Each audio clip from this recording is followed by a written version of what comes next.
If you grew up in a time when anime characters had eyes that protruded out of their faces like they're begging for your half-eaten tuna sandwich, then you've at some point been exposed to the Monogatari series, most likely against your own free will. Yet, unlike many, the Monogatari series has withstood the test of time with its ambitious style, dynamic characters, unorthodox storytelling. So let's break out our reading glasses, dust off Google Translate, and look back at Bakemonogatari.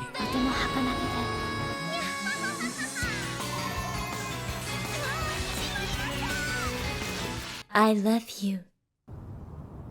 おめでとうございます。 Now, let me give you a satire synopsis of the anime. Big spoiler warning, not that you would understand any of it if you haven't seen it, or if you have. Huh? Is that a woman falling? No, an angel descending. Is this fate? No, destiny. This is Araragi, the spitting image of every early 2000s depressed anime protagonist. When he catches Senjo Gahara, he realizes that she's extremely light, so he rushes up the staircase to hell to see if his friend Hanikawa knows anything about her. Senju Gahara? Yeah, I knew her back in middle school. Why? Do you like her? Well, I find her interesting. Because Senju Gahara is a really stupid name. Senjo Gahara. Yeah, well, She has a weird illness, which isn't cool because this isn't Clanad. Kinda feels like Claned. The only thing I can say for certain is すごく人当たりのいい人だって話。 With this new information, he dashes out of the... すごく人当たりのいい人だって話。 Senjo Gahara doesn't want people to be snooping around, so she tells him that a crab took all of her weight away, causing her to only weigh 5 kilograms. Plus size in Japan. This information and that loving staple she put in his mouth only make Araragi want to help her more.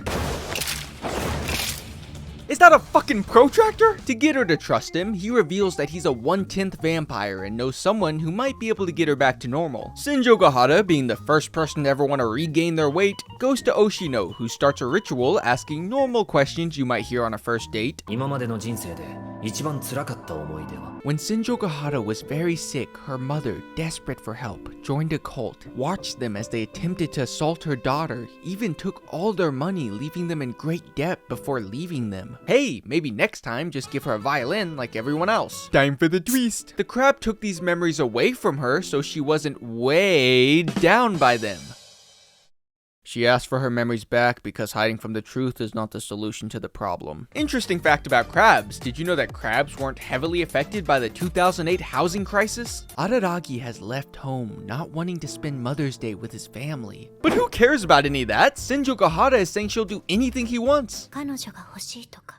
Alright, this is my chance. Don't panic. You got this. Hey look! An elementary school girl! Are you lost, little girl? This is Hachikuji, and an apparition of a lost snail is stopping her from getting home to her mother. Although she initially rejects Araragi's help, wanting to do it herself, he persuades her with a more subtle approach.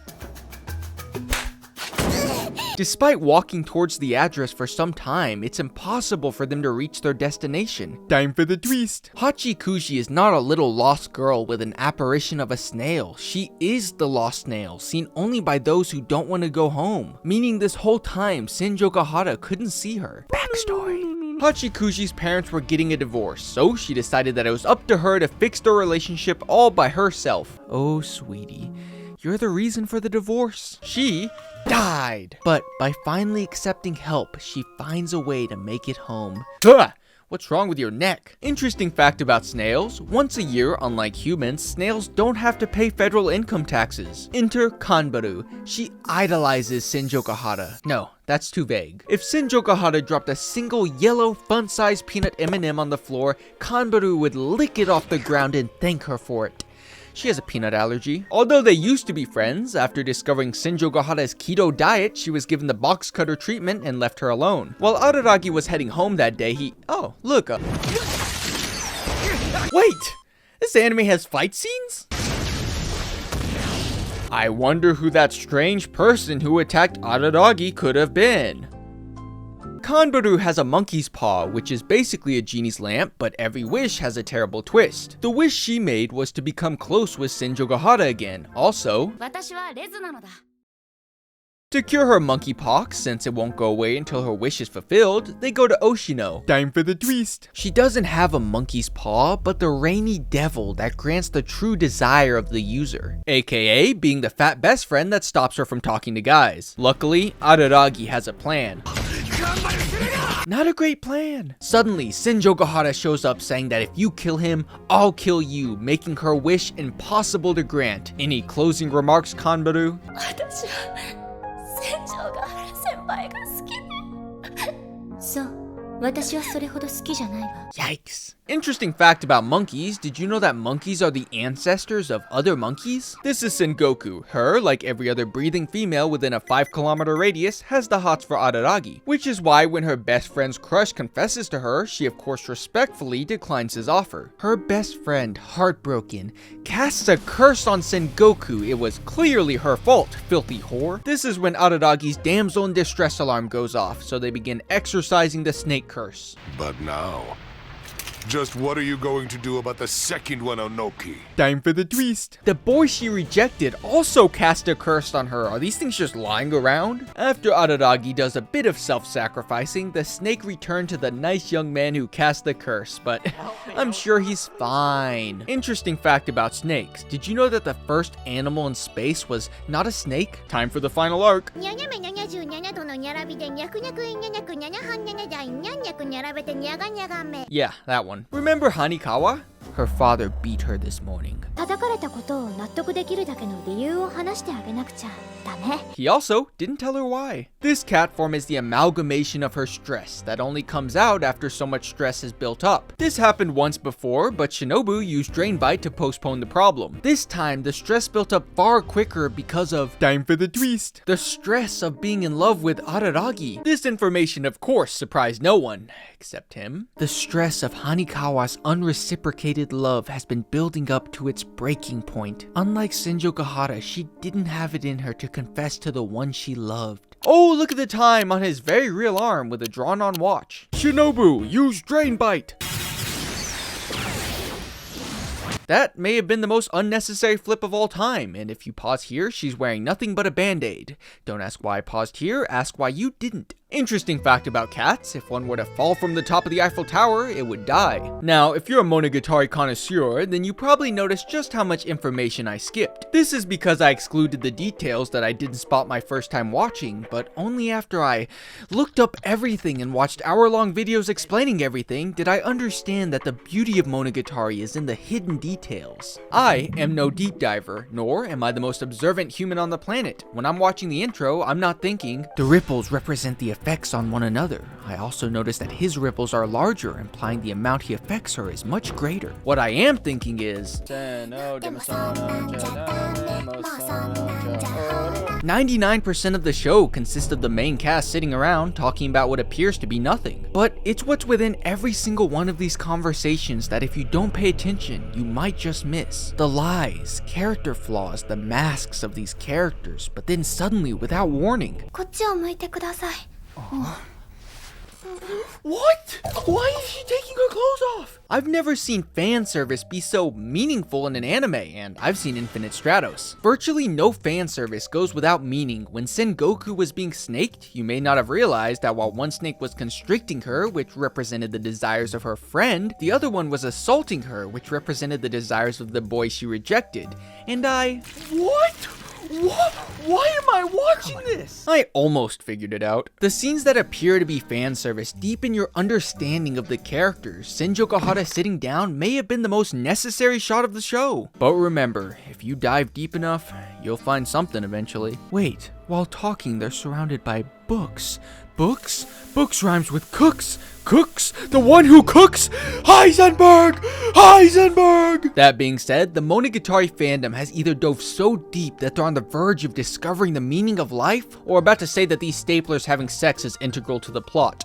which it is. I agree with many of them, but some of them have been smoking a little too much. Like when they say her backpack represents the snail. No, she's clearly carrying around the corpses of her dead parents so they'll finally be together forever. The story is only amplified by the depth of the deeply flawed characters. Araragi is the classic visual novel protagonist. He has a savior complex, no self-worth, never knows where he's going in his life. Add 2 swords and he might be Kirito. Add 3 and he'll be Astolfo. I have seen many characters have this personality, but he probably does it best. This is because him, like every other character, are deconstructions of tropes. It isn't as simple as she's a tsundere and what the hell is keeping her in that chair, Adams? The characters flow, they aren't stagnant. Every arc builds up the characters. This focus on characters makes it so the driving force of the story wouldn't matter if it was about them chasing 6 pandas driving a golf cart. Bakemonogatari is also so creative with its visual storytelling, which shouldn't come as much of a surprise since it was made by studio crackheads. With their weird camera angles, random animation changes, and I'm not stupid, this image was taken straight out of an elementary schooler's lunch. The world itself is devoid of other people. This is because the anime is seen from the perspective of Araragi, and since he feels indifferent towards others, they don't appear, or they needed to move the budget to other scenes. It felt like people were having fun while making this. Well, some of them. Hey, you know that one scene when Senjogahara is going to almost stab Araragi in the eye? Yeah? What if we, I don't know, switch to real life and I stick a pin 1mm away from your eye? Why would I agree to This is the closest we'll get to a live action, which is a good thing. The animation enhances the story, the world breathes creativity, adding colors to portray emotions. The positioning of the characters tells a story on its own. Aspect ratios constantly switching to piss me off while editing. They even let the intern draw a frame. But not that it would even matter if it was drawn by 3 toddlers with markers, because my eyes were glued to this section of the screen the entire time. Unless you borrowed a Sharingan or got the Elon Musk chip placed in your brain, you may struggle to read all of that. These text screens that appear is an aspect that is somewhere in between being really cool and unique and slightly annoying. But back to me complaining about reading at an elementary school level. Much of the problems when it comes to understanding Monogatari is that the author's a big fan of wordplay incorporating a lot of kanji. So many of the references don't go over my head, they don't exist. This is why there's never been an official dub, because all the translators walked out. Then the voice actor saw how many lines there were and ran out. The music creates the perfect mood despite almost every track being 3 chords played in repetition for 25 minutes. The OPs and ED have deep, meaningful lyrics with visuals that deepen your understanding of the characters. Then you have this fucker. But is it good? The anime isn't for everyone, due to the extensive dialogue and all the reading in between the lines you have to do. I felt like I was doing competitive anime watching the whole time. This is one of the reasons that nobody reviews this anime, because how are you supposed to justify how good it is when they just waffle about what kind of panties they wear for 10 minutes? The plot itself so far has virtually 0 successful elements in my eyes. The whole story can be summed up with meets girl, they lie, try to fix the problem. The only one who can save you is yourself. Time for the twist. Then don't fully solve the problem, that's for future arcs. Yet this is one of the only anime that I can say that I wasn't interested in the story, but I couldn't stop watching, like watching a couple fight in the McDonald's drive-thru. There are still some elements of the show that I disliked. The whole "I'm gonna touch this child" joke, much like the child, died out for me on episode 1. And let's not lie to ourselves, this is not a good start to an anime at all. I know people are gonna say there are prequels, but they weren't released first. When a story starts with a lot of mystery, it's important to leave a trail of breadcrumbs for the viewer while still leaving them confused. I, like many others, felt completely lost to the point I understand why people would drop the series after the first episode, which is saying something because I watched Orimo to the end. Twice. You do have to remember that this is a story of people, which is why it's an acquired taste. And if you don't like those kinds of stories, then the pacing is going to feel slower than 3 snails pulling a rickshaw. But if you do like these kinds of stories, this is one of the few that researching it vastly increases your enjoyment of the show. In conclusion, Bakemonogatari is just a long-form podcast. 8.5 out of 10 unless this scene ages poorly.